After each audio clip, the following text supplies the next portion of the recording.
أعوذ بالله من الشيطان الرجيم. بسم الله الرحمن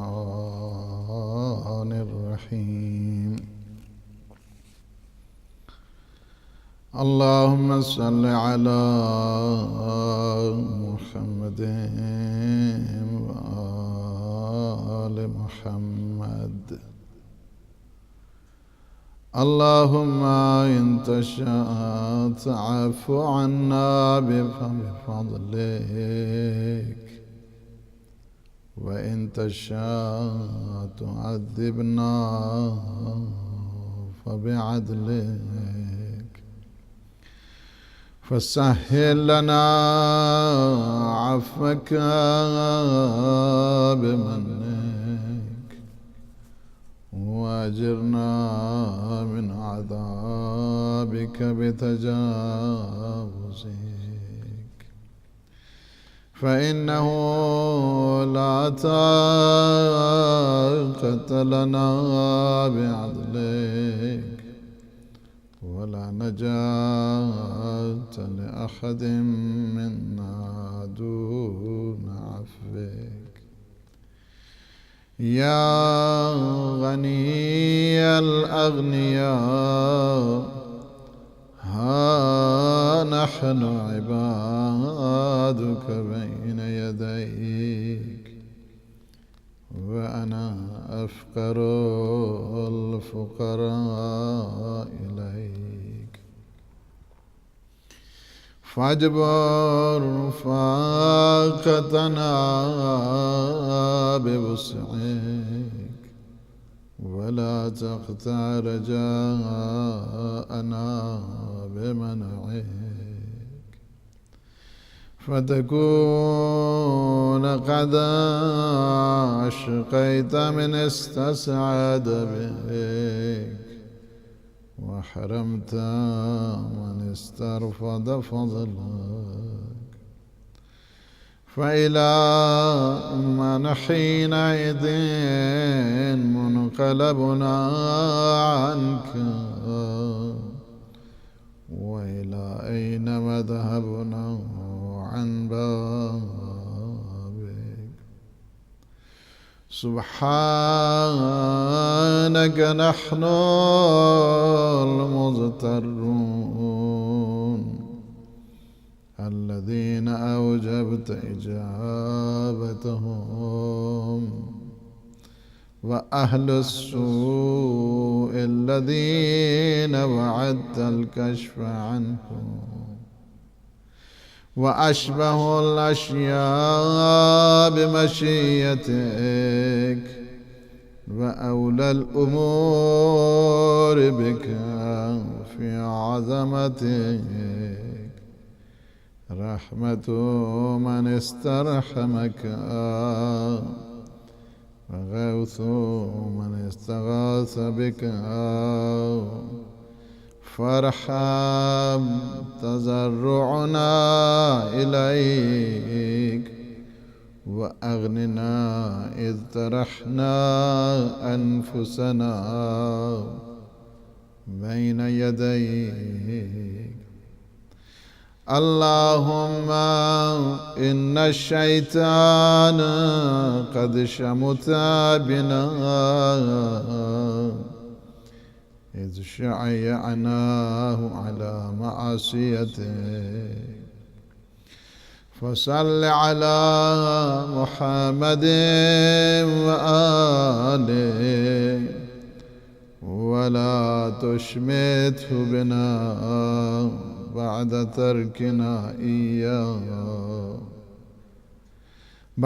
تركنا إياه لك، ورغبتنا عنه إليك. وصلى الله على محمد وآله الطاهرين.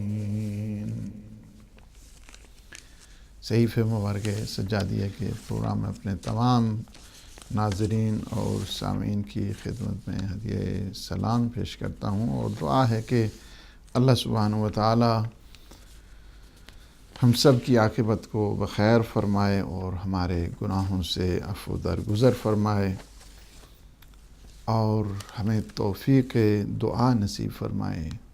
شب جمعہ ہے، شب دعا ہے، شب عبادت ہے، شب اموات ہے، اپنے اپنے مرحومین کو یاد کرنے کی شب ہے۔ ہم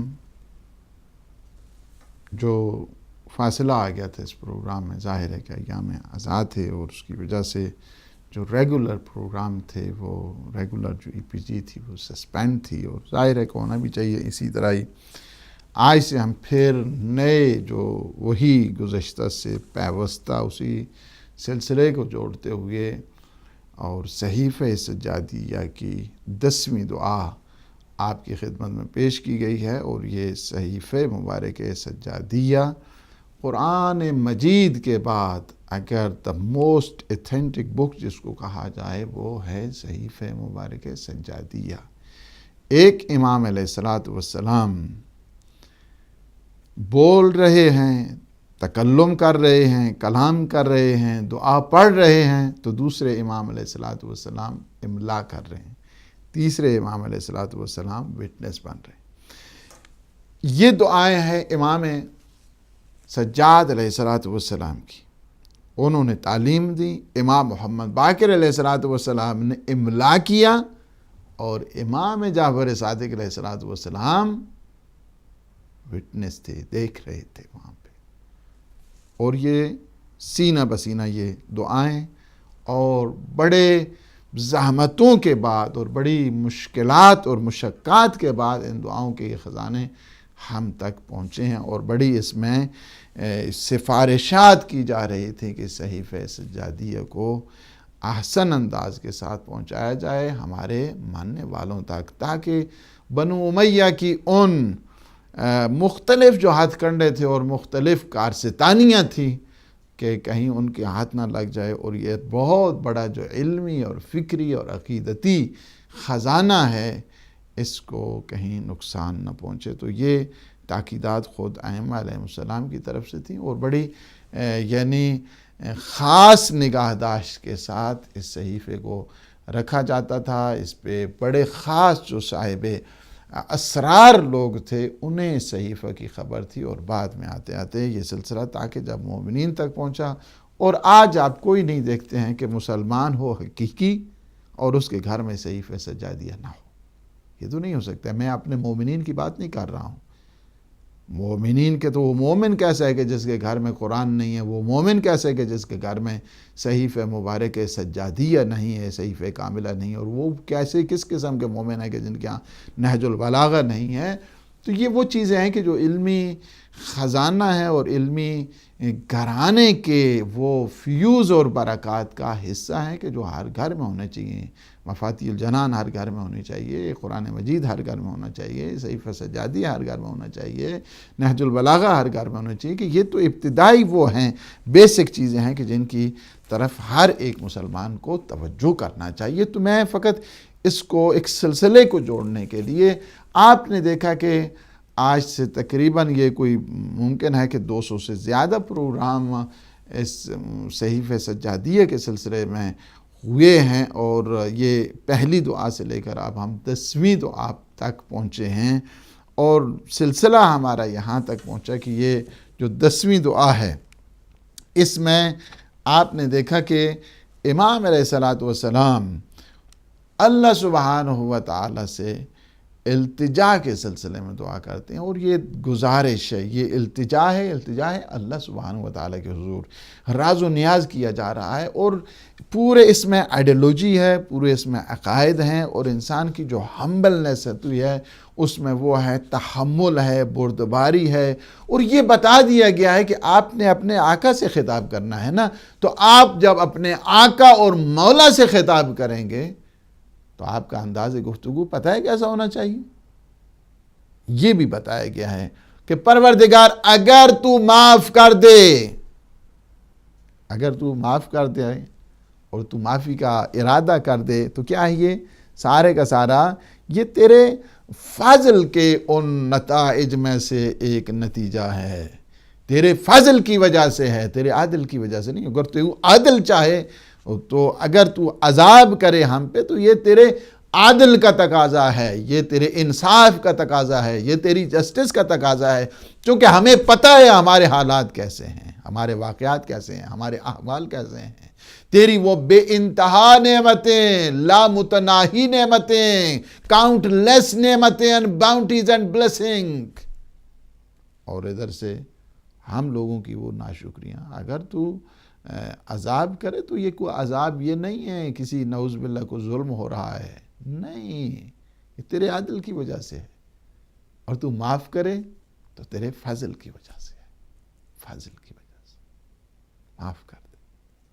لہٰذا کیا ہے، پروردگار سے التجا کی جا رہی ہے کہ پروردگار ہمارے لیے معافی کو آسان بنا دے، معافی کے جو رستے ہیں اس کو ہمارے لیے کھول دے، ہمارے لیے التجاؤں کے دروازے کھول دے، ہمارے لیے معافی کے دروازے کھول دے، ہمارے لیے مغفرت کے دروازے کھول دے، اور ہمیں درگزر فرما، ہمیں معاف کر دے، اور تبھی ہم تیرے عذاب سے نجات حاصل کر سکتے ہیں۔ ورنہ اگر تیرے عدل پہ مسئلہ آ جائے، تیرے انصاف پہ مسئلہ آ جائے تو پھر تو تاب نہیں کوئی لا سکتا ہے، اور تیری معافی اگر نہ ہو، اگر تو مغفرت نہ کرے، forgiveness کی منزل پر اپنے بندوں کو نہ لائے، تو کوئی بھی عذاب سے نجات حاصل نہیں کر سکتا ہے۔ یہ سارے کا سارا تیرے فضل کی وجہ سے ہے۔ کیا ہے؟ یا غنی الاغنیاء، سب سے زیادہ، سارے غنیوں سے زیادہ، سارے بے نیازوں سے زیادہ وہ کیا ہے؟ غنی ہے، صمد ہے، بے نیاز ہے۔ قل هو اللہ احد اللہ الصمد، وہ صمد ہے، غنی بذات ہے، بے نیاز ہے، ہر چیز اس پر اس کی نظر عنایت پر قائم ہے۔ اگر اس کی نظر لطف نہ ہو، نگاہ لطف نہ ہو، تو ایک لمحہ تو بہت زیادہ چیز میں کہہ رہا ہوں، ایک لمحہ سے بھی اگر اس کو کم کہا جائے تو انسان کسی منزل کا نہیں رہتا۔ یہ ساری کی ساری اس کی نگاہ لطف کی وجہ سے ہے، اور بہت عجز اور انکساری اور ہمبلنس کے ساتھ کہ پروردگار ہم تیری بارگاہ بین یدیک، نحن عبادک بین یدیک، ہم تیری بارگاہ میں ہیں، تیرے حضور حاضر ہیں، اور ہم وہ انا افقر الفقراء، ہم فقیروں میں بھی سب سے زیادہ فقیر، سب سے زیادہ فقیر ہیں ہم۔ فجبر فاقتنا بوسعک، اور اپنی وسعت کے صدقے، اپنی وسعت سے ہمارے احتیاج اور ہمارے فاقہ کا علاج فرما، اس کو جبران فرما، اس کی تلافی فرما، اس فقر و فاقہ کا علاج فرما، اور ولا تقطع رجاءنا بمنعک، اور اپنی رزق اور روزی کو روک کر ہماری امیدوں کو نا امیدی کی طرف نہ لے جا۔ فتکون قد اشقیت من استسعد بک وحرمت من استرفد فضلک، اس لیے ہے جس سے تیرا فضل اور کرم اگر دیکھا جائے تو یہ کیا ہے کہ یہ اس سے محروم تو نہیں کرتا ہے اللہ، یہ اللہ کے فضل کا ہے، اللہ کے کرم کا ہے کہ وہ اپنے بندوں کو کبھی بھی محروم نہیں کرتا ہے۔ تو پھر کیا ہے، کس طرح ہو گیا؟ وَإِلَىٰ أَيْنَ مَذْهَبُنَا عَنْ بَابِكَ فَسُبْحَانَكَ نَحْنُ الْمُصْطَرُونَ۔ اور یہ ہے کہ انسان جب چاہتا ہے، یہاں پہ آ کے ہماری گفتگو تمام ہوئی تھی کہ اللہ سبحانہ و تعالی کے جو بندے ہیں، اور اس منزل پر کہ جب وہ اللہ کی نعمتوں کو دیکھتے ہیں تو شکرانے کے طور پر ان نعمتوں کا شکریہ ادا کرتے ہیں، اور اس منزل پر پہنچی کہ انسان اگر جو چاہتا ہے کہ تقوی الہی کو اختیار کرے، تقوی الہی کو وہ اختیار کرے گا تو اسے بندوں کے درسگاہ سے بڑھ کر اللہ سبحانہ و تعالی اسے اپنی درسگاہ سے علم بھی دے گا، فضل بھی دے گا، کرم بھی کرے گا۔ کیا ہے کہ تم تقوی الہی کو اختیار کرو، یعلمکم اللہ، وہ اللہ تمہاری تعلیم کرے گا، اللہ تمہیں ایجوکیٹ کرے گا۔ اور پھر یہاں پہ جو بات ہماری پہنچی تھی، صدر المرحوم مجدد ہیں فلسفہ میں اور عرفان میں، فلسفی میں، اور ماڈرن جو فلسفی ہے اس میں صدر المتعلہین اور شیرازی ہیں۔ بڑے بڑے جب مشکل مراحل آتے تھے جو فلسفیکل ڈائمنشنز کے اعتبار کے ساتھ مختلف قسم کے جو مسائل تھے فلسفی، جب حل نہیں ہوتے تھے تو جایا کرتے تھے بی بی معصومہ سلام اللہ علیہا کے روضہ اقدس پر، اور وہاں سے ویژن لیتے تھے، وہاں سے الہام لیا کرتے تھے، وہاں سے بہت زیادہ جو مسائل تھے ان کے حل ہوتے تھے۔ وہ آپ بھی خیر بڑے بڑے جو آیات اعظام ہیں، مجتہدین ہیں، سارے کے سارے وہیں پہ جا کر درس فیض حاصل کرتے ہیں اور مشکلات اپنی کو جو علمی لحاظ سے ہوتی ہیں اس کو حل کرتے ہیں وہاں پہ جا کے۔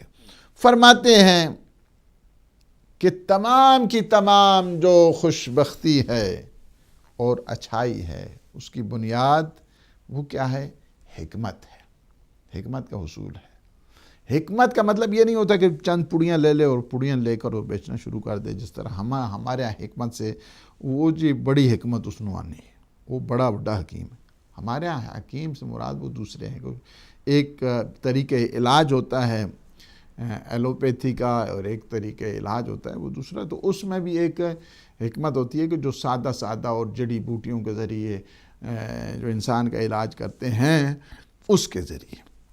لیکن یہاں پہ وہ حکمت نہیں ہے، یہاں سے حکمت سے مراد وہ فلسفہ الہی عرفان ہے۔ یہاں سے مراد الہی حکمت سے مراد کیا ہے کہ اللہ سبحانہ و تعالی کی صفات ہیں، اور صفات کا تعلق خواہ وہ صفات ذات ہیں جو ایٹریبیوٹس آف ایسنسز کو کہا جائے وہ ہیں، یا جو صفات جلال ہیں، جمال ہیں، ان کو پہچاننا ہے۔ یہ ہے حکمت جو فلسفیکل کانسیپٹ کے اعتبار کے ساتھ ہوا کرتی ہے۔ حکمت سے مراد یہ ہے کہ اللہ سبحانہ و تعالیٰ کے صفات جلال، صفات جمال کو دیکھ کر انسان معرفت حاصل کرے، اسی طرح معاد کو پہچانے، قیامت کو پہچانے، عالم برزخ کو پہچانے، منازل آخرت کی انسان کو آشنائی ہو، تو وہ ہوتا ہے حکیم۔ حکیم سے مراد وہ ہے۔ عشر و نشر کے مسائل ہیں، نام اعمال کے مسائل ہیں، پھر پل صراط کے مسائل ہیں، میزان اور حساب کے مسائل ہیں، جنت و جہنم کے مسائل ہیں۔ ان کی پہچان کا نام کیا ہوتا ہے؟ حکمت ہے ان کے نزدیک۔ اور ان کی کتاب جو اسرار الآیات ہے اس میں اس مسئلے کو انہوں نے کیٹیگرائز بھی کیا ہے اور بہت اچھے طریقے سے۔ اور پھر فرماتے ہیں کہ اصل میں یہ اگر کسی کو آ گئے کہ جسے معرفت توحید حاصل ہو جائے، اس کی صفات کو پہچان جائے، اور انسان عدل الہی اور ولایت اور امامت اور پھر معاد اور قیامت، حشر و نشر کے مسائل، نام اعمال، قبر کے مسائل، اور انسان کے جو مسائل ہیں میزان اور حساب کے سلسلے میں جو اسے پہچانتا ہے، اصل میں حکیم وہ ہوا کرتا ہے، حکمت اس کے پاس ہوا کرتی ہے۔ اور پھر فرمائے کہ وہ اللہ سبحانہ و تعالیٰ کے جو ارشاد فرمائے کہ وَمَن يُؤْتِ الْحِكْمَةَ فَقَدْ أُوتِيَ خَيْرًا كَثِيرًا، کہ جسے ہم نے حکمت عطا کر دی اسے ہم نے خیر کثیر عطا کر دیا ہے۔ یعنی حکمت عطا کی جسے ہم نے معرفت دے دی اپنی ذات کی، اپنی صفات کی، اپنے جلال کی، اپنے کمال کی، اس ظاہری دنیا کی، اس باطنی دنیا کی، اس دنیا دا پریزنٹ ورلڈ اس کی دے دی، اور ہیر آفٹر کی دے دی، اور عالم برزخ کی دے دی، پہچان دے دی، عالم قیامت کی اسے پہچان دے دی، اولیاء خدا کی صفات کی پہچان دے دی، میزان اور حشر کی ہم نے پہچان دے دی۔ فقد اوتی خیرا کثیرا، اسے ہم نے خیر کثیر عنایت فرمایا ہے، یقیناً وہ خیر کثیر اسے مل گیا ہے کہ جسے حکمت عنایت ہم نے فرما دی ہے، جسے خدا حکیم بنا دے، جسے خدا حکمت دے دے، اسے خیر کثیر مل گیا، اسے انمول تحفہ گوہر مل گیا، جوہر مل گیا۔ اور یہ ہے کہ وہ وسائل انہیں پہچانے کہ خدا کی جو ذات، خدا کی صفات، صفات جلال، صفات جمال تک پہنچنے کے لیے وہ وسائل ہیں، ان وسائل کو انسان دیکھے، وسائل کو دیکھے، اور پھر انسان پر حکمت کے دریچے کھلتے رہتے ہیں۔ ہم نے اس سے پہلے بھی بارہا کہا ہے کہ خدا کی ذات کو اگر کوئی پہچاننا چاہتا ہے تو اٹ از امپاسبل، وہ آپ نہیں پہچان سکتے، کوئی بھی نہیں پہچان سکتا۔ خدا کی ذات کو، ایسنس آف گاڈ جس کو کہا جائے، ایسنس آف گاڈ، اس کو کوئی نہیں پہچانتا ہے، اور خواہ اپنے آپ کو فضول اس میں ٹائم ضائع کرنے کی کوئی ضرورت نہیں ہے، اس وجہ سے کہ سوائے گمراہی کے انسان کسی منزل تک نہیں پہنچتا ہے۔ بڑے بڑے جو یہ، میں وہ فلسفر کی بات نہیں کرتا ہوں کہ جو الہیون ہیں، بلکہ وہ دوسرے کو جو مٹیریلزم اور مادہ پرست رہے ہیں اور وہ گمراہی کی طرف گئے، اس میں سے ایک سب سے بڑا فیکٹر ان کا یہی تھا کہ خدا کی ذات کے سلسلے میں انہوں نے جب مسلسل اپنی افکار اور اپنے مختلف قسم کے جو فارمولیز تھے اور اس کو جب انہوں نے استعمال کرنا شروع کر دیا، خدا کی ذات کوئی انسان کی پہچان کا ہر ایک چیز ہوتی ہے۔ اب چمٹی کو کہیں کہ خدا کی ذات کی معرفت کرے، نہیں ہو سکتی ہے۔ چمٹی کو کہیں کہ انسان کی معرفت کرو، انسان کی نہیں پہچان سکتی، اس وجہ سے کہ کچھ چیزیں محالات میں سے ہیں انسان کے لیے۔ اٹس امپاسبل کہ انسان ذات پروردگار کو منکشف کرنا شروع کر دے۔ یہ معصومین نے بتایا ہے، میں نہیں بتا رہا ہوں آپ کو، معصومین نے یہ طریقہ بتایا ہے کہ خدا کی ذات کے متعلق خواہ تم جستجو کرنا، تحقیق کرنا، تفتیش کرنا، ریسرچ کرنا، خواہ اس پہ نہ جاؤ۔ الہ کا معنی ہی ایک لیا گیا ہے، اللہ کا معنی ہی ایک یہ ہے کہ جسے زیادہ سے زیادہ جو ہی اس پہ آپ سوچیں گے، تحقیق اور تفتیش کریں گے ذات پروردگار میں، تو سوائے تحیر کے، سوائے پریشانی کے، سوائے پشیمانی کے کچھ بھی نہیں انسان کو ملتا ہے۔ پھر کیا کرنا چاہیے؟ کرنا یہ چاہیے کہ خدا نے جو وسیلے بنائے ہیں، وسائط بنائے ہیں، موجودات بنائے ہیں، ان پہ غور کرے۔ جتنا بھی انسان غور کرے، زمین پہ، آسمان پہ، شجر پہ، حجر پہ، کہکشاں پہ، بادلوں پہ، یہ سارے جتنی موجودات ہیں، خود انسان اپنے وجود پہ کرے تحقیق۔ جتنا بھی انسان اپنی ذات پر سوچے گا، اتنا ہی انسان خدا کی پہچان میں زیادہ ایزیلی، جس کو کہا جائے، بہت آسانی کے ساتھ پہنچ جائے گا۔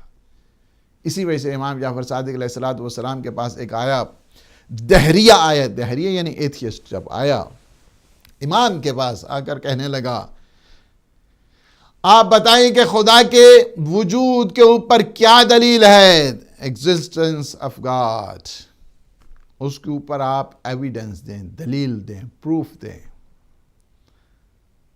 دلائل اور شواہد پیش کریں کہ خدا کے وجود پہ کیا دلیل ہے۔ امام علیہ السلام نے فرمایا، خود تیرا وجود۔ تو حیران ہو کر پوچھتا ہے کہ میرا وجود؟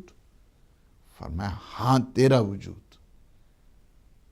تو اسے پھر امام نے ایکسپلین کیا، ایکسپلور کیا، وضاحت کی، فرمایا کہ تیرا وجود تم اتنا ہی بتا دو، تم اتنا ہی بتا دو کہ کیا تو نے خود اپنے آپ کو بنایا ہے؟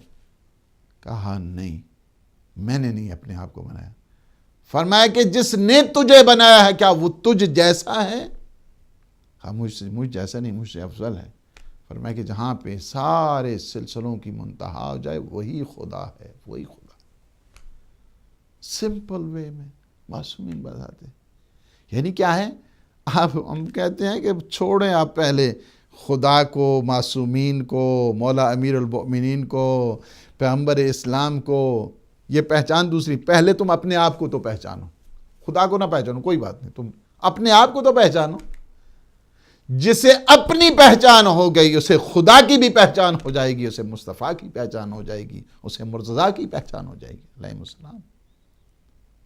یہ سارے شکوک و شبہات کیا ہیں کہ جو کریٹ کرتے ہیں اپنے لیے اور کہتے ہیں ہاں جی، اس کا مطلب کیا ہے کہ انہیں ابھی تک اپنی پہچان نہیں ہوئی ہے کہ وہ کیا ہیں۔ اگر وہ اپنے آپ کو پہچان لیتے، سیلف ریکگنیشن جو ہے یہ گیٹ وے ہے سارے معارف کا، خود پہچاننا اپنے آپ کو یہ گیٹ وے ہے سارے معارف کا۔ اگر جیسے خود کی پہچان نہیں، اسے کہاں خدا کی پہچان ہوگی؟ پہلے خود کو تو پہچانو، خود کو پہچانو، خود شناسی، سیلف ریکگنیشن، خود کو پہچانو۔ پہلے خود کو پہچانو گے تو باقی پھر سارے معارف کے دروازے کھلتے جائیں گے، گیٹ اوپن۔ خود کو نہیں پہچانو گے کچھ بھی نہیں ملے گا۔ اسی وجہ سے بتایا کہ دیکھیں قرآن کی جو آیات ہیں، قُلْ انظُرُوا مَاذَا فِي السَّمَاوَاتِ وَالْأَرْضِ، دیکھو تم نگاہ کرو زمین اور آسمان میں کیا کیا ہم نے تمہارے لیے رکھ دیا ہے۔ نگاہ کی ہے، دیکھا ہے، پہچان کی ہے۔ نگاہ عبرت کرو، کیا کیا چیزیں اس میں موجود ہیں جو تمہارے لیے دلائل توحید بن کر آ رہے ہیں۔ دیکھو زمینوں پہ، دیکھو آسمانوں میں، سب دیکھو، تمہیں پتہ جا۔ ہاں، جو قوم ایمان لانا ہی نہ چاہتی ہو اس کے لیے تو آیات، تنبیہات، خبردار کرنے والی چیزیں کوئی فائدہ نہیں پہنچاتی۔ سب سے پہلے انسان اپنے اندر ابیلٹی پیدا کرے، سب سے اپنے اندر صلاحیت پیدا کرے، آیات خدا کو جذب کرنے کی اہلیت پیدا کرے، تب جا کر ایک انسان توحید کو مانتا ہے۔ اسی طرح تو نہیں ہے۔ لیکن اگر ایک انسان نے پہلے سے ٹھان لیا ہے، بس مائنڈ سیٹ ہے کہ نہیں ماننا ہے، جب نہیں ماننا ہے تو نہیں ماننا ہے۔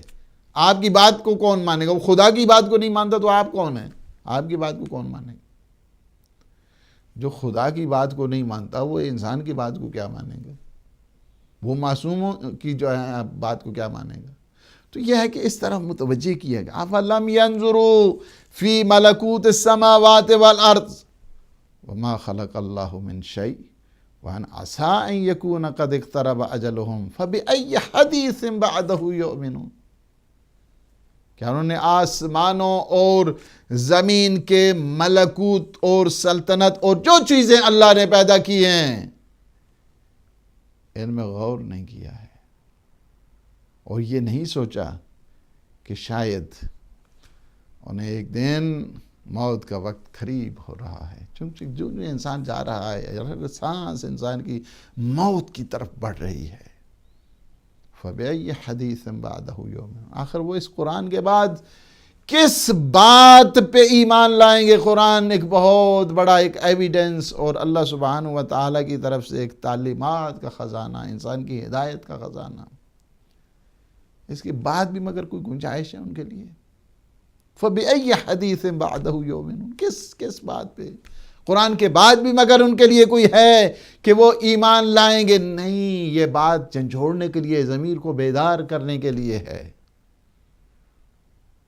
مثال پروردگار چاہیے، اللہ سبحانہ و تعالیٰ کا تقرب چاہیے، تو سب سے پہلی چیز کیا ہے؟ کیا کرنا ہے آپ نے؟ ہم نے سب نے مل کے علم اور معرفت کی طرف جانا ہے، علم کی طرف اور معرفت کی طرف۔ جہل اور نادانیاں اور نالائکیاں، ان سے ہم نے اپنے آپ کو بچانا ہے، جان چھڑانی ہے، چونکہ ساری بدبختیوں کی جڑ جو ہے وہ جہالت ہے، اگنورنس اس کو آپ کہتے ہیں۔ جہالت بدبختیوں کی بنیاد ہے، رأس کل شر، ہر شر کی بنیاد ہے، تمام مانوی امراض کی بنیاد یہی جہالت ہوا کرتی ہے، کہ جس میں دنیا میں انسان پریشانی، آخرت میں پشیمانی اسی جہالت کی وجہ سے ہوتی ہے۔ اور جہالت کے ساتھ اگر تعصب بھی شامل ہو جائے، اگنورنٹ پلس پریجڈس، یہ بھی اگر انسان میں آ جائے تو واویلا ہے پھر انسان کے لیے، اور پھر انسان اس کو لیے وہ حق کو دیکھتے ہوئے بھی وہ نہیں مانتا ہے، حق کو سنتے ہوئے پھر بھی وہ نہیں مانتا ہے، دیکھ رہا ہے اپنی آنکھوں سے، سن رہا ہے اپنے کانوں سے، نہیں مانتا ہے۔ اولئک الذین طبع اللہ علی قلوبہم وسمعہم وابصارہم اولئک ھم الغافلون۔ یہ وہ لوگ ہیں جن کے دلوں، جن کے کان، جن کی آنکھ پر اللہ نے مہر لگا دی ہے۔ جاؤ جاؤ کر لو عیاشی اس دنیا میں، کتنی ہے، پھر میرے پاس تو آنا ہے نا۔ اِنَّ إِلَيْنَا إِيَابَهُمْ، پھر ہم حساب لیں گے تم سے۔ کر لو جتنے مرضی ہے، یہاں پہ گلشڑے اڑاؤ، کر لو جو کچھ تم نے تماشے کرنے ہیں یہاں پہ، دیکھا جائے گا تم سے۔ تم ہماری قدرت سے باہر نہیں ہو۔ اللہ ہمیشہ ڈھیل دیتے رہتا ہے، جلدی وہی کرتا ہے کہ جسے جلدی کمزور، ہمیشہ بدلہ لینے میں جلدی کون کرتا ہے؟ بدلہ لینے میں جلدی ہمیشہ کمزور کیا کرتا ہے۔ اگر چمٹی آپ کے ہاتھ پہ ہے، آپ کو پتہ ہے یہ کیا کر لے گی، آپ کو کاٹے گی، جب چاہیں اس کو مسل کے رکھ دیں تو آپ کچھ نہیں کہتے، وہ رینگتی رہتی ہے آپ کے ہاتھ پہ، آپ کے کان پہ، آپ توجہ نہیں دیتے ہیں اس کی طرف کہ اس کی کیا وقت کیا ہے میرے مقابلے میں، کیونکہ آپ اس سے بہت کمزور سمجھتے ہیں۔ اسی طرح انسان کے جو سے اللہ نے ڈھیل دی ہے، مت سمجھے کہ خدا کی قہاریت اور قدرت سے باہر ہو گیا ہے، ایسی بات نہیں ہے، وہ جب چاہے مسل کے رکھ دے۔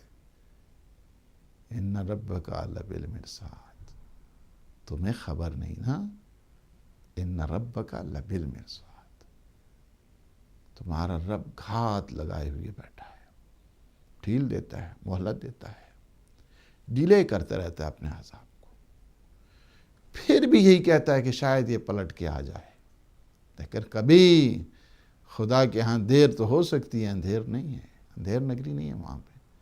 ہمارا پروردگار عادل ہے، ہمارا خدا عادل ہے، ہمارے معصومین عادل ہیں، عدل و عدالت پہ یہ نظام چل رہا ہے۔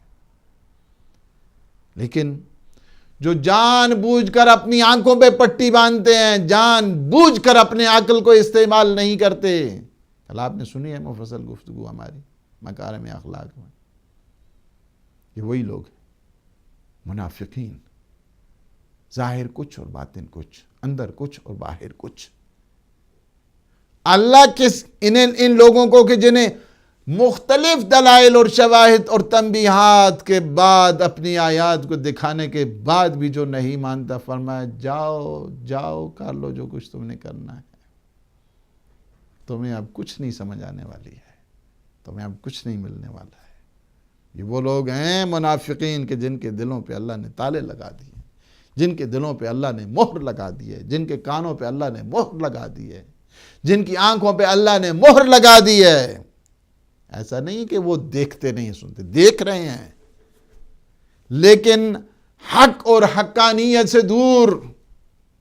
اولئک هم الغافلون، یہ غافل ہیں، سارے بے خبر ہیں، یہ سارے بے خبری میں زندگی گزار رہے ہیں، اس وجہ سے کہ جو اللہ سے دور ہے، خدا سے دور ہے، معصومین سے دور ہے، اس میں حقیقت شناسی کہاں سے آ سکتی ہے، اس میں دین شناسی کہاں سے آ سکتی ہے، اس میں قرآن شناسی کہاں سے آ سکتی ہے، اس میں رسول شناسی کہاں سے آ سکتی ہے۔ اللہ کی آیات تنبیہات کے مذاق اڑانے والا ہمیشہ اس کا دل مردہ ہوا کرتا ہے۔ اولئک الذین طبع اللہ علی قلوبہم، یہ وہی لوگ ہیں کہ جن کے دلوں پہ اللہ نے مہریں لگائیں، جن کے کانوں پہ اللہ نے مہریں لگائیں، اور جن کے آنکھوں پہ اللہ نے مہریں لگائیں۔ اولئک هم الغافلون۔ پھر فرمایا وَمَنْ أَعْرَضَ عَنْ ذِكْرِي فَإِنَّ لَهُ مَعِيشَةً ضَنْكًا، جو میرے ذکر سے منہ موڑتا ہے نا، میرے ذکر سے، اس سے تنگ زندگی نصیب ہوتی ہے، وہ تنگ زندگی کی طرف جاتا ہے، وہ مضیق زندگی کی طرف جاتا ہے، وہ مضیق حیات کی طرف جایا کرتا ہے۔ اور قیامت کے دن وَنَحْشُرُهُ يَوْمَ الْقِيَامَةِ أَعْمَى، اور قیامت کے دن ہم اسے اندھا معشور کریں گے۔ قال، وہ کہے گا رب لما حشرتنی اعمی، پروردگار تو نے مجھے اندھا کیوں معشور کیا، تو نے مجھے نابینا کیوں معشور کیا، میں تو بینا تھا، تو نے مجھے نابینا بنا دیا، کیا وجہ کیا ہے؟ رب لما حشرتنی اعمی، او میرے اللہ تو نے مجھے اعما، اندھا کیوں معشور کیا، وقد کنت بصیرا، میں تو بینا تھا، قال کذالک اتتک آیاتنا فنسیتہا، ہم نے اپنی آیات کو بھیجا نا اور تو نے منہ موڑا، تو نے رخ موڑا، تو نے بھلا دیا، آج ہم نے بھی تجھے بھلا دیا ہے۔ تو اس وقت سمجھنا نہیں چاہتا تھا، آج ہم بھی تمہیں کوئی خاطر میں نہیں لانے والے ہیں۔ تو نے اس وقت بھلا دیا تھا، آج ہم تمہیں بھلا رہے ہیں۔ کیا ہے؟ کذالک اتتک آیاتنا فنسیتہا، تو نے ان آیات کو بھلا دیا، وَكَذَلِكَ الْيَوْمَ تُنْسَىٰ، آج ہم نے تمہیں بھلا دیا ہے، ختم۔ تم چاہتے تھے کہ دنیا میں، یہ بہت بڑی انسان کے لیے تنبیہ ہے اور انسان کے لیے بہت بڑی عبرت کا مقام ہے کہ انسان اس بات کو سمجھے، حق کو دیکھے، حق کو پہچانے، اگر حق کو پہچان رہا ہے خدا کا شکر ادا کرے۔ اور وہ لوگ کہ جو اللہ کی آیات کو دیکھتے ہیں، اللہ کے تنبیہات کو دیکھتے ہیں اور اس کے باوجود اس کا مذاق اڑاتے ہیں، یہ وہی مردہ دل لوگ ہیں۔ ان سے کوئی کسی قسم کی انسان کو پریشانی کی ہونی ضرورت نہیں ہے۔ ہاں جی وہاں پہ اتنی ڈسکشن شروع ہو جاتی ہے اور یہ ہے، یہ دل مردہ لوگ ہوتے ہیں۔ بعض کے چونکہ حقائق کو دیکھتے ہوئے بھی نہیں مانتے ہیں، حقائق ان کے سامنے موجود ہوتے ہیں لیکن اسے نہیں مانتے، رائے حق و حقیقت سے دور۔ جتنے بھی رائے حق اور حقیقت سے دور ہیں وہ اندھے ہیں، وہ لاشیں ہیں۔ ان کی آنکھیں ہوتے ہوئے وہ حقیقت کو نہیں دیکھ پاتے، ان کے کان ہوتے ہوئے حقیقت کو نہیں سنتے، ان کے دل ہوتے ہوئے حق بات کو نہیں سمجھ پاتے۔ وہ ان کی مثال اس دنیا میں چلتے پھرتے لاشوں جیسی ہے، لاشیں پھر رہے ہیں، مردہ ہیں۔ یہ وہ لوگ ہیں کہ جن کے لیے خود پیغمبر اسلام کو بھی اللہ نے فرمایا کہ لا تسمع الموتیٰ، یہ جو مردہ ہیں نا آپ ان کو شنوا نہیں کر سکتے، انہیں کیا آپ سمجھائیں گے، مردہ ہیں، یہ حق و حقانیت سے دور ہیں۔ یہ انسان کا دل بیدار ہوگا پھر انسان کو حقائق اور معارف کی طرف بڑھے گا، اگر وہ نہیں ہے تو پھر کچھ نہیں۔ لہذا دعا کیا کریں ہمیشہ پروردگار سے کہ ہمیں اپنے ذاکرین، عابدین، عاشقین اور عارفین جو بندے ہیں ان میں شمار فرمائے، اور جو بے خبری میں زندگی گزارتے ہیں اور غفلت میں جو زندگی گزارتے ہیں ان سے ہمیں محفوظ کرے۔ اس کے بعد آتی ہے منزل فَإِلَىٰ مَنْ حِينَئِذٍ مُنْقَلَبُنَا عَنْكَ، پروردگار اب تیرے علاوہ کون سی جگہ ہے کہ جہاں پہ ایک انسان جائے، تجھے چھوڑ کر کس طرف ایک انسان پلٹ کر جائے؟ کیا تیرے دروازے کے علاوہ بھی کوئی اور دروازہ ہے کہ جہاں پہ انسان جائے اور دستک دے، چوکھٹ پہ بیٹھ جائے؟ وَإِلَىٰ أَيْنَ مَذْهَبُنَا عَنْ بَابِكَ سُبْحَانَكَ، پروردگار تیری ذات سبحان ہے، تو ہر قسم کے نقص سے، ہر قسم کے عیب سے پاک ہے۔ نحن المضطرون، ہم سارے کے سارے کیا ہیں؟ درماندہ ہیں، مضطر ہیں، عاجز ہیں۔ الذین اوجبت اجابتہم، کہ جن کی دعاؤں کو قبول کرنا تو نے اپنے ذمہ لے رکھا ہے۔ وَأَهْلُ السُّوءِ الَّذِينَ وَعَدتَّ الْكَشْفَ عَنْهُمْ، اور ہم وہ بدترین حالات میں، دردمندی کی صورت میں کہ جن کے دکھ درد کو دور کرنے کا تو نے وعدہ کیا ہوا ہے۔ وَأَشْبَهَ الْأَشْيَاءِ بِمَشِيَّتِكَ، اور تمام چیزیں جو تیری مقتضائے مشیت ہیں، اور وہ تمام امور وَأَوْلَى الْأُمُورِ بِكَ فِي عَظَمَتِكَ رَحْمَةُ مَنِ اسْتَرْحَمَكَ، اور تمام امور جو تیری عظمت کے لیے ہیں، سب سے زیادہ شایع نشان کیا ہے؟ یہ ہے کہ تجھ سے کوئی بھی رحمت کی اپیل کرے تو تو اس رحمت کی اپیل میں مہربانی کر دے وغوث من استغاث بکا، اور جو فریاد رسی کے لیے آئے تو اس کی فریاد کو پورا کر دے فرحم تضرعنا الیک واغننا الی طرحنا انفسنا بین یدیک۔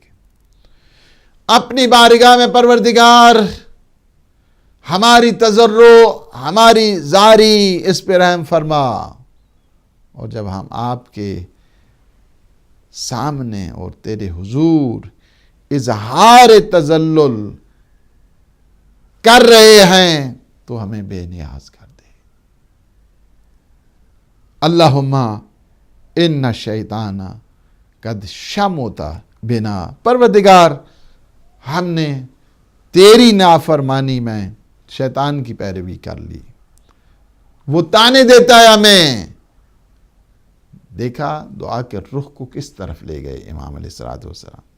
لہذا تو محمد و آل محمد پہ درود بھیج، اور جب ہم نے تیری خاطر سے چھوڑ دیا ہے اللہ، ہم نے شیطان کو تیری خاطر چھوڑ دیا ہے اور اس سے کنارہ کش ہو کر تیری محبت میں ہم آ گئے ہیں، تو ہم پر شماتت کا موقع نہ دینا۔ معذرت چاہوں گا، دیر ہوگی کال سے۔ جی السلام علیکم ورحمۃ اللہ۔ وعلیکم السلام ورحمۃ اللہ وبرکاتہ۔ میں گل حسین کیا بول رہا ہوں جی سے مولانا، میں تھوڑا چھوٹا سا سوال ہے۔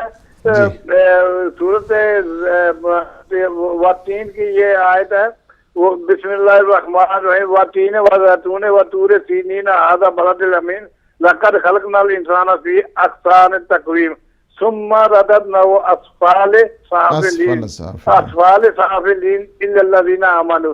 اس کا مجھے تھوڑا سا ترجمہ یعنی کہ وہ تفصیل بتا دیں بس۔ مہربانی، بہت شکریہ، دعا میں یاد رکھنا، بہت مہربانی جناب۔ اللہ پاک انشاءاللہ جزائے خیر دے اور آپ کو صحت دے، انشاءاللہ سلامتی عطا فرمائے۔ اور بعد میں تھوڑی سی اس کو مکمل کروں، چونکہ ٹائم بھی ہمارا کم ہے اور میرے بعد لائیو پروگرام ہے، تو میں کال نہیں لے پاؤں گا، اس لیے تھوڑا سا جو یہ ڈسکشن ہے، اور یہ چونکہ جو 10ویں دعا ہے، ہم انشاءاللہ العزیز 10ویں دعا کو اگلے سیشن میں انشاءاللہ کمپلیٹ کریں گے، اور اس کے بعد ہم جائیں گے 11ویں دعا کی طرف انشاءاللہ العزیز۔ تو یہ ہے کہ انسان اس منزل کو ضرور دیکھے کہ فَإِلَى مَنْ حِينَئِذٍ مُنْقَلَبُنَا عَنْكَ، یعنی اللہ سبحانہ وتعالیٰ کے در کے سوا تو کوئی در نہیں ہے نا، اس لیے وَإِلَىٰ أَيْنَ مَذْهَبُنَا عَنْ بَابِكَ، اگر اللہ کے دروازے سے ہٹ کر کوئی اور دروازہ ہے کہ جس کی طرف ہم جا سکتے ہیں؟ نہیں، کوئی اس کے علاوہ بارگاہ نہیں، اس کے علاوہ کوئی در نہیں ہے۔ عاجز اور درماندہ بندہ اگر جب بھی چاہے گا اسی کی طرف آئے گا، اس کی بارگاہ قدسی کی طرف آئے گا، اور انسان کی التجا اور پکار اسی طرف ہوگی۔ اس وجہ سے کہ جب ایک انسان اللہ سبحانہ و تعالی سے دعا کرتا ہے، دعاؤں کو وہی قبول کرتا ہے، اور حکم ہے کہ تم دعا کیا کرو۔ امام سجاد علیہ السلام کا ہے نا کہ پروردگار اگر تیرا حکم نہ ہوتا کہ تم مجھ سے دعا کرو، دعا نہ کرتا، اس وجہ سے کہ دعا تیری ذات میں مداخلت بن جاتی ہے کہ یا اللہ پروردگار یہ کر دے، یہ کر دے، یہ کر دے، تجھے دعا سے بلند و بالا قرار دیتا، چونکہ تو نے حکم دیا ہے۔ اللہ نے کیا فرمایا ہے؟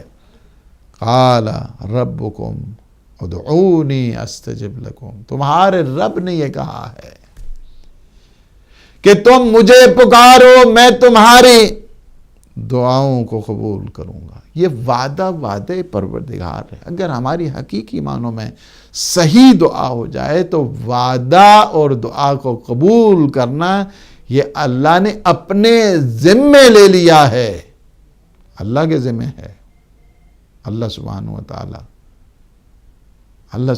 تعالی نے۔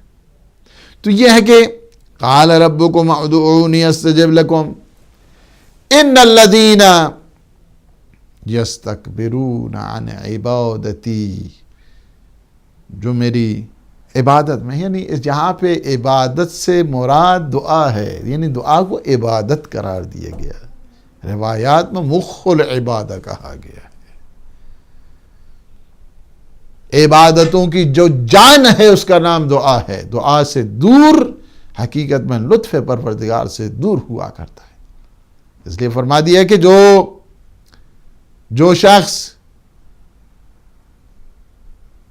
دعا کی نعمت سے، دعا کی دارائی سے، دعا کی ثروت سے، جسے اللہ سبحانہ و تعالی دعا جیسی نعمت دے دیتا ہے، وہ کبھی محروم نہیں رہتا ہے۔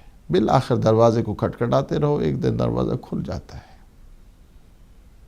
کھٹکھٹاتے رہو دروازے۔ قال ربکم ادعونی استجب لکم، تمہارے رب نے کہا، رب تمہارے رب نے کہا ہے، کیا کہا ہے تمہارے رب نے؟ ادعونی استجب لکم، تم مجھے پکارو میں تمہیں جواب دوں گا۔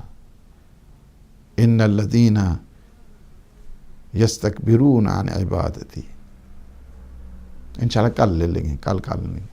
ان الذین یستکبرون عن عبادتی، جو میری عبادت سے تکبر کرتے ہیں، غرور کرتے ہیں، تکبر کرتے ہیں، اپنی کبریائی دکھاتے ہیں، کہتے ہیں دعا کی ہمیں کوئی ضرورت نہیں ہے، وہ بدبخت ہیں جو یہ کہتے ہیں کہ دعا جو ہے نا وہ افیون ہے، دعا انسان کو صلح دینے کی جو ہے نا وہ دوائی ہے۔ ایسی بات نہیں ہے، دعا انسان کو علم و عمل کی طرف لے کر جاتی ہے، دعا انسان میں محنت پیدا کرتی ہے، دعا انسان کو غفلت کے اس نشے کو دور کرتی ہے، دعا انسان کو عملی زندگی کی طرف لے کر آتی ہے، دعا انسان میں غرور اور تکبر کو ختم کرتی ہے۔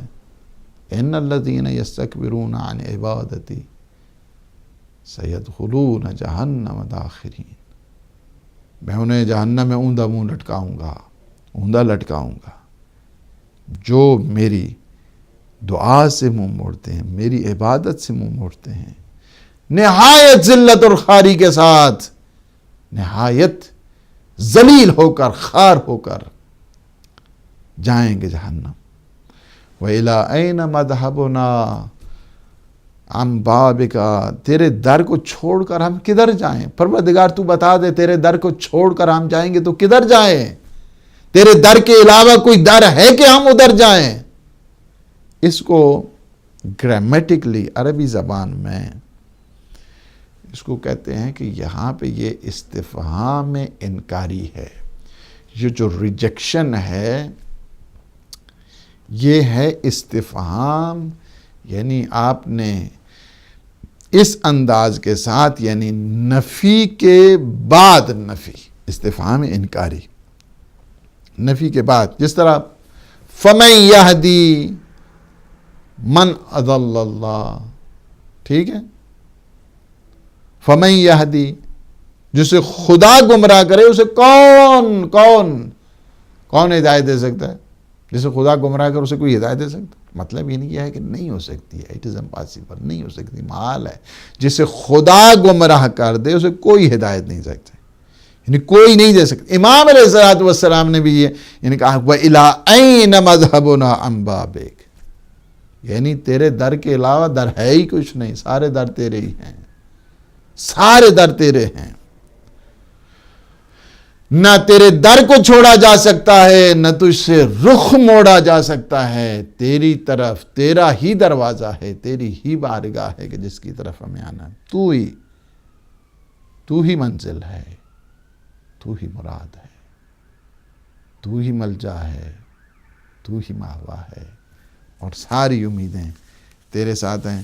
ہمارے محترم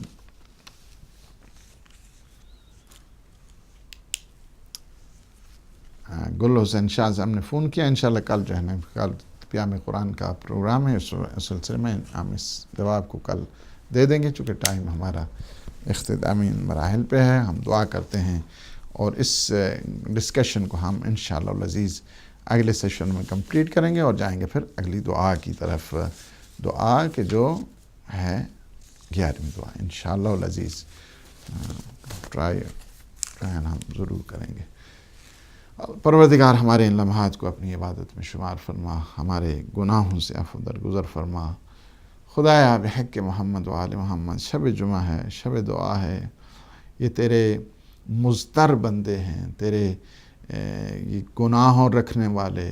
پروردگار تیری ذات غفور ہے، رحیم ہے، تو ہمارے جملہ گناہان صغیر اور کبیرہ کو معاف فرما. پروردگار اپنے خالصین مخلصین عبادت گزار بندوں میں ہمارا شمار فرما، ہماری عاقبت بخیر فرما. پروردگار حاسدین منافقین کے شرور سے محفوظ فرما. خدایا بحق محمد و آل محمد، ہمارے جو مومنین مومنات مریض ہیں، پروردگار شب جمعہ ہے، شب دعا ہے، ہمارے ان سارے مومنین مومنات جو بھی دنیا کے جس گوشے خطے میں بیمار ہیں، پروردگار بیمار کربلا کے صدقے میں انہیں صحت سلامتی شفا کامل اور عاجلہ عطا فرما. ہم سب کے مرحومین کو، شہدائے عزیز کو، وہ مومنین مومنات جو مرحوم ہیں جن کا کوئی والی وارث نہیں ہے، پروردگار ان سب کو جوار رحمہ، جوار اسم، جوار سیز و شہداء میں جگہ عنایت فرما. پروردگار عالم اسلام، عالم تشیع کو سر بلند فرما. پروردگار وہ طاقتیں کہ جو مسلمانوں کو آپس میں لڑا رہی ہیں، پروردگار ان کے شر کو ان کی اپنی طرف لوٹا دے. ہمارے وارث، ہمارے مولا، ہمارے آقا، ہمارے دل کی ڈھارس یوسف زہرا، امام زمان، خطب عالم امکان کے ظہور پر نور میں تعجیل فرما. ہمیں اپنے امام کے ناصرین، مجاہدین، مبلغین میں شمار فرما. ربنا تقبل منا انک انت السمیع العلیم بجاہ محمد و آلہ الطاہرین. والسلام علیکم ورحمۃ اللہ وبرکاتہ.